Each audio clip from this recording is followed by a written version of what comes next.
দুষ্কৃতকারীরা তারা হচ্ছে গিয়ে সমালোচনা করতেছে, কাফি নিজে পুরাই দিচ্ছে।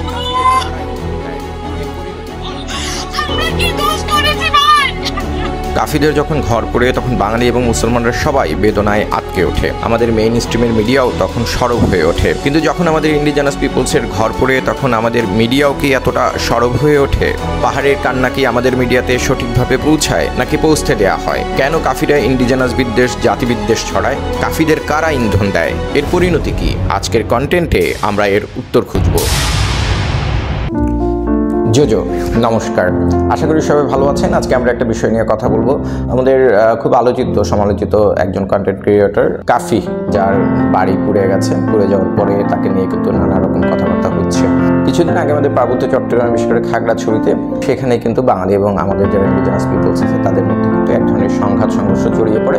এবং সেই সময়ে এই কন্টেন্ট ক্রিয়েটর কিন্তু আমাদের ইন্ডিজিনাস যারা পিপলস আছে তাদের সম্পর্কে নানা ধরনের কটু মন্তব্য করে, তাদের ভাষা নিয়ে কটূক্তি করে এবং নানা রকম বর্ণবাদী আচরণ করে। আমি যদি বলি এটি আসলে কাফিদের বাংলাদেশ, কারণ হচ্ছে কাফি যে বক্তব্যগুলো আসলে দিয়েছে সেটি কিন্তু অধিকাংশ আমাদের এখানে যারা বাঙালি আছে তাদের আসলে বক্তব্য। তারা ইন্ডিজিনাস পিপল সম্পর্কে যে ধারণা পোষণ করে এটা কাফির বক্তব্যের মধ্য দিয়ে উঠে এসেছে। যখন কাফির ঘরটি পুড়ে গেল তখন কিন্তু সবাই দেখলাম খুবই সিম্প্যাথাইজড, খুবই সহমর্মী। অবশ্যই আমিও সহমর্মী। যখন আমাদের ইন্ডিজিনাস পিপলসের ঘরবাড়ি পুড়িয়ে দেওয়া হয়েছিল তখন কি আমাদের মিডিয়া বা অন্যান্যরা এতটা বেশি সিম্প্যাথাইজ ছিল? তখন কি বাঙালিরা এত বেশি সিম্প্যাথাইজ ছিল? কাফি কি তখন সিম্প্যাথাইজ ছিলেন? আমাদের দেখবেন যে মেইন স্ট্রিমের যে মিডিয়াগুলো আছে তারা কিন্তু কাফিকে বেশ ভালোভাবে হাইলাইটেড করেছে। এবং কাফি যে ভাষাগুলো, বর্ণবাদী টার্মগুলো ব্যবহার করে, আমাদের দেশের অধিকাংশ যে মিডিয়া আছে মেইন স্ট্রিমের মিডিয়া তারা কিন্তু এটি ব্যবহার করে। কিছু ব্যতিক্রম তো অবশ্যই আছে, যেমন DW বাংলা বা DBCর মতো কিছু চ্যানেল আছে যারা আমাদের এই বর্ণবাদী শব্দগুলো ব্যবহার করে না বা তারা বর্ণবাদের পক্ষে তাদের অবস্থান নেই। কেন কাফিদের বাংলাদেশ আমাদের ইন্ডিজিনাস পিপলসদের সাথে এ ধরনের আচরণ করে? এটার কারণটা কি? এটার কারণ হচ্ছে দুটো। একটি হচ্ছে জাতিবিদ্বেষ আর একটি হচ্ছে সাম্প্রদায়িকতা। কাফি যে ধর্মের মানুষ, সেই ধর্মের গোটা পৃথিবীতে 57টি সংখ্যাগরিষ্ঠ মুসলিম দেশ আছে, সেই অধিকাংশ দেশেই ইন্ডিজিনাস এবং মাইনরিটিস আছে, তাদের কিন্তু সেই রকম সুরক্ষা ব্যবস্থা নেই। এবং তারা কিন্তু এই জিনিসগুলোতে এই যে কালচারাল ডাইভার্সিটি আছে, জাতিগতদের বৈচিত্র্য আছে এবং অসাম্প্রদায়িক যে মন মানসিকতা থাকা উচিত সেটা হয়তো ধর্মীয় কারণেই অনেকটা ঘাটতি আছে। দ্বিতীয়ত হচ্ছে যে জাতিবিদ্বেষী যে ধারণাটা, যে বাঙালি একটা সংখ্যাগরিষ্ঠ জাতিরা সবসময় ডমিনেট করবে এবং অন্য জাতিকে সবসময় ছোট করে দেখবে, এটি হচ্ছে একটি জাতি বিদ্বেষী ধারণা। যেহেতু যে বাঙালি, এখানে সংখ্যাগরিষ্ঠ মানুষ হচ্ছে বাঙালি, জাতিগত শ্রেষ্ঠত্ব এবং ধর্মীয় শ্রেষ্ঠত্বের দুটো ধারণাই হচ্ছে বর্ণবাদ। এবং এই দুটো ধারণাই কিন্তু আমাদের এখানকার মানুষের মধ্যে প্রবল এবং প্রকট। এসবের কারণেই কিন্তু আমাদের এই বর্ণবাদ, এই যে চিন্তাভাবনা, যে সংকীর্ণ চিন্তাভাবনা, সেগুলো কিন্তু এখানে বিকাশ লাভ করে আছে।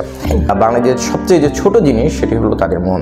এই যে মন মানসিকতার যে ছোট হওয়ার কারণে কিন্তু এখানে কেউ ডেমোক্রেসি কিন্তু সাস্টেইন করে নাই। আমাদের মিডিয়াগুলো যে শব্দগুলো ব্যবহার করে, যে টার্মগুলো ব্যবহার করে ইন্ডিজিনাস পিপলসদের জন্য, উপজাতি, ক্ষুদ্র জাতি সত্তা, ক্ষুদ্র নৃগোষ্ঠী, এটি United Nations Declaration on the Rights of Indigenous Peoples, যেটি 2007 সালের জাতিসংঘের সাধারণ পরিষদে পাশ হয়েছে, তার অ্যানেক্স 4 অনুযায়ী এটি কিন্তু একেবারে স্পষ্টভাবে বর্ণবাদী আচরণ। মিডিয়াগুলোকে আমি আহ্বান জানাবো এই বর্ণবাদের জায়গা থেকে যে আমাদের মিডিয়াগুলো, গণমাধ্যমগুলো, সংবাদ মাধ্যমগুলো যাতে সরে আসে। পার্বত্য চট্টগ্রামের বাইরেও কিন্তু আরও 40টিরও বেশি ইন্ডিজিনাস কমিউনিটিস মানুষ আছেন। তাদের প্রত্যেকের অবস্থাই কিন্তু আসলে খুব বেশি ভালো এটি কিন্তু বলা যাবে না। তারা নানা রকম নিগ্রহের শিকার হচ্ছে। মাইনরিটি এবং ইন্ডিজিনাস পিপলস যদি বলি, সেটি হচ্ছে একটি দেশের আয়না। যদি তাদের অধিকার সুরক্ষা দেওয়া না যায় তাহলে সেখানে গণতন্ত্র কখনোই টেকসই এবং কার্যকর হবে না। আমরা বলি আমরা মাইনরিটিসদের অধিকার চাই, ইন্ডিজিনাস পিপলসের অধিকার চাই, সরকার এগুলো নিশ্চিত করার জন্য কাজ করছে, কিন্তু সরকারের যে কথা এবং কাজ এই দুটো কিন্তু আসলে মেলে না। সুতরাং এই কথা এবং কাজ এই দুটো যাতে মেলে, শিক্ষার্থীদের যে বৈষম্য বিরোধী আন্দোলন হলো সেখানে কিন্তু আমাদের মূল যে এজেন্ডা ছিল যে আমরা বৈষম্যহীন অন্তর্ভুক্তিমূলক একটি সমাজ প্রতিষ্ঠা করব। কিন্তু যখন সংস্কার কমিশনগুলো তৈরি হলো প্রথম দিকে 6টি, সেখানে কয়জন ইন্ডিজিনাস পিপলস আছে? তাদের যে সাংবিধানিক স্বীকৃতির বিষয় ছিল সেটি কতটা আলোচিত হলো বা কতটা হবে আমরা দেখছি যে বিশেষ করে জাতিসংঘ, ইউরোপীয় ইউনিয়ন এবং যুক্তরাষ্ট্র সহ পশ্চিমা বিশ্ব যারা আছে তারা কিন্তু আজকের এই সংস্কার কার্যক্রমের সমর্থন দিচ্ছে এবং অনেক ক্ষেত্রেই তারা অর্থায়ন করছে। তারা কিন্তু আমাদের ইন্ডিজিনাস পিপলস এবং মাইনরিটিসদের অংশগ্রহণের কথা কিন্তু বলছে সংস্কার কমিশন সহ রাষ্ট্রের যে কাঠামোতে, কিন্তু সেটি আমরা কতটা দেখছি।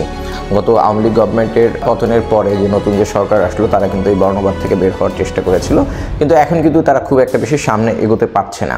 ডক্টর মোহাম্মদ ইউনূসের সরকারও কিন্তু অনেক ক্ষেত্রেই ইন্ডিজিনাস ইস্যুতে ব্যাকফুটে চলে গেছে।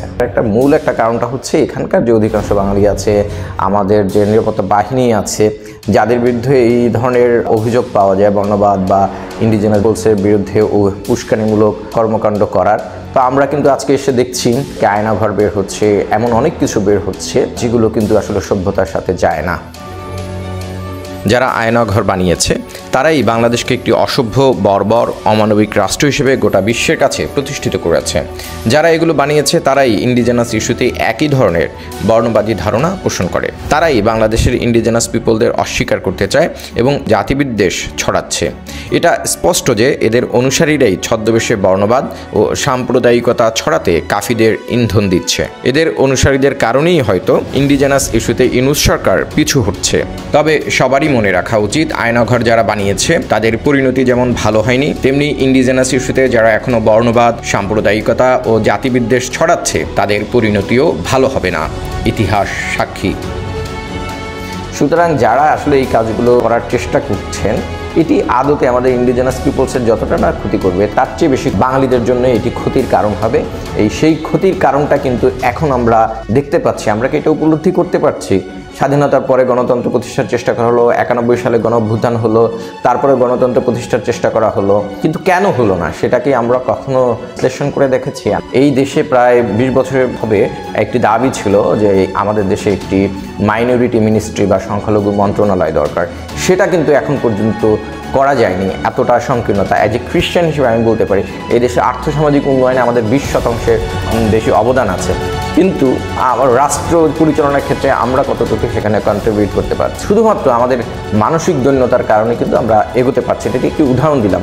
গণতন্ত্র হলো একটি মানসিকতা, এই মানসিকতাকে কিন্তু ধারণ করতে হয়, ধারণ করেই কিন্তু এগোতে হয়। তার জাতির মানসিকতায় যদি মাইনরিটি বিদ্বেষ থাকে, ইন্ডিজিনাস পিপলসের উপর বিদ্বেষ থাকে, তাহলে সেখানে কিন্তু গণতন্ত্র হয় না।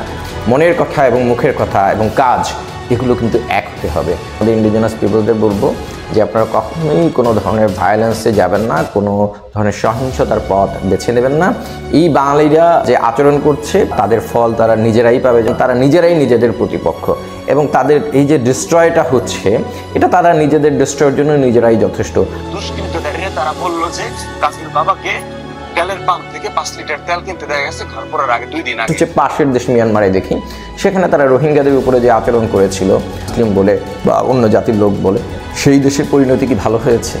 মিয়ানমারের সরকারি হিসেবে 136টি ইন্ডিজিনাস কমিউনিটিসের মানুষ আছেন। আমরা যদি দেখি তাদের উপরে কিন্তু নির্যাতন নিপীড়ন চলেছে। যে সেনাবাহিনী ছিল সেই তাতমাদরা কিন্তু তাদের উপর অত্যাচার নির্যাতন করেছে। আজকে কিন্তু দেশের 2/3 নিয়ন্ত্রণ কিন্তু তারা হারিয়ে ফেলেছে এবং গোটা পৃথিবী থেকে কিন্তু বিচ্ছিন্ন হয়ে গেছে। অন্যতম একটি দরিদ্র এবং ভঙ্গুর দেশে পরিণত হয়েছে। এটি কিন্তু এই জাতিবিদ্বেষ এবং সাম্প্রদায়িকতার ফলাফল। সুতরাং পাশের দেশ মিয়ানমার থেকে কিন্তু আমরা শিক্ষা নিতে পারি যে আমরা যদি এভাবে করতে থাকি বাংলাদেশের পরিণতিও কিন্তু একই অবস্থার দিকে যাচ্ছে। আপনারা জানেন যে বাংলাদেশের সংখ্যাগরিষ্ঠ জাতিগোষ্ঠী হলো বাঙালি এবং বাঙালিদের বাইরে আরও 50টিরও বেশি জাতিগোষ্ঠীর মানুষ আছে যারা সবাই হলেন ইন্ডিজিনাস পিপল। এটি কিন্তু আন্তর্জাতিকভাবে স্বীকৃত এবং মীমাংসিত একটি বিষয়। ইন্ডিজিনাস ইস্যুতে ডানপন্থী বা বামপন্থী কারো কাছেই কোনো সমাধান নেই, এটি আমাদের সবারই মনে রাখা উচিত। সুতরাং আমাদের ইন্ডিজিনাস পিপলসের অধিকারের সুরক্ষায় আমি সাধারণত দুটো দাবি জানিয়ে থাকি। একটি হচ্ছে ইন্ডিজিনাস পিপলস হিসেবে তাদের সাংবিধানিক স্বীকৃতি, দ্বিতীয়টি হচ্ছে 2007 সালে জাতিসংঘের সাধারণ পরিষদে United Nations Declaration on the Rights of Indigenous Peoples এই ঘোষণাটি পাশ হয়। এই ঘোষণাটি বাংলাদেশের সংবিধানে অন্তর্ভুক্ত করে বাস্তবায়ন করা, যেটাকে আমি খুব সহজ ভাষায় বলি 2 fingers সলিউশন থিওরি। আর যদি এই দুটো দাবি বাস্তবায়ন করা যায় তাহলে গোটা বাংলাদেশে যারা ইন্ডিজিনাস পিপলস আছে তাদের সমস্যার স্থায়ী সমাধান সম্ভব। আমি আশা করব যে আমাদের যারা ইন্ডিজিনাস পিপলস আছে তারাও আমার এই দুটো দাবির সাথে একমত হবেন